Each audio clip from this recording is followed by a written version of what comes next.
که تاسې غواړئ چې ستاسې اولاد په آینده کې ستاسې په درد باندې ولګېږي او انشاءالله نیک صالح رالوی شي، نو دغه 3 مهمې خبرې په یاد ولرئ. اولنۍ مهمه خبره دا ده چې تاسې باید د خپل اولاد خواريکښ عادت کړئ. دا ډیره مهمه خبره ده. یعنی محنتي، ډیر زیات یعنی سهولت پسنده او یا سست او تنبل ماشومان داسې عادت کول دا د ماشومانو آینده برباد کوي. واړه کارونه ولې نه په کور کې، لکه مثلا خپل جای برابرول، خپل کتابونه جګول، منظم کېناستل، خپل غاښونه پاکول یا اوبه راوړل، دا کارونه واړه کارونه ولې نه دا حتما ماشومانو ته سپارئ. دا د دې په خاطر باندې چې دوی خواريکښ عادت شي، سست او تنبل عادت نشي. زه ډیر زیات ماشومان وینم متاسفانه پلار و مور ټول کارونه ورته کوي او دا دې ته ناز وایي، نازولي عادت کوي. وخت کې بیا دوی همدغه رقم ته هر څه په تیاره باندې غواړي. نو دا صحیح کار نه ده.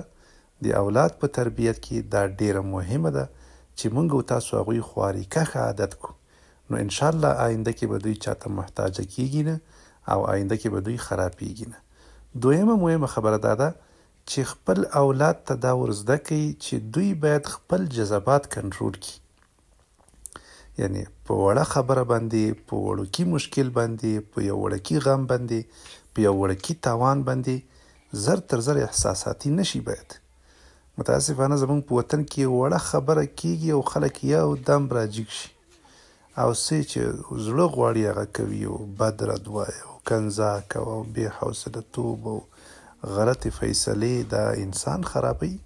نو تاسې خپل ماشومان په دې باندې عادت کوئ چې دوی باید با حوصله واوسیږي او زر تر زره په احساساتو کې رانشي او زر تر زره دی فیصلې ونه کړي او خرابۍ ونه کړي، بلکې په صبر او حوصله باندې ښه تصمیمونه ونیسي. دا دویمه مهمه خبره ده.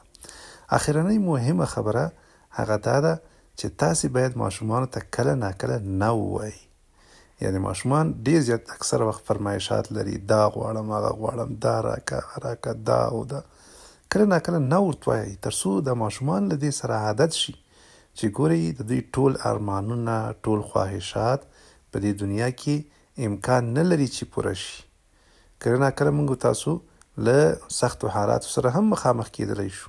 نو دی چې عملي ژوند ته راوځي، نو کله ناکله که چېرته تاوان سره مخامخ کېږي یا یې څوک ضرورتونه نه پوره کوي یا یې خبره نه مني، نو په دا به په ده باندې بوج کېږي نه، دی به ورسره عادي.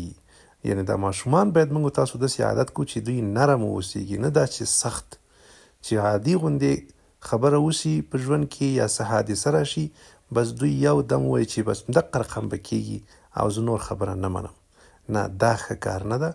موږ تاسو دا ماشومان باید نرم عادت کو چې له هر رقم حالاتو سره دوی انشاءالله پر مخ ولاړ شي، ورخطا نشي، ونه غورځېږي او غلط تصمیمونه په ژوند کې ونه نیسي. نو دغه 3 مهمې خبرې د اولاد په تربیت کې په یاد لرئ.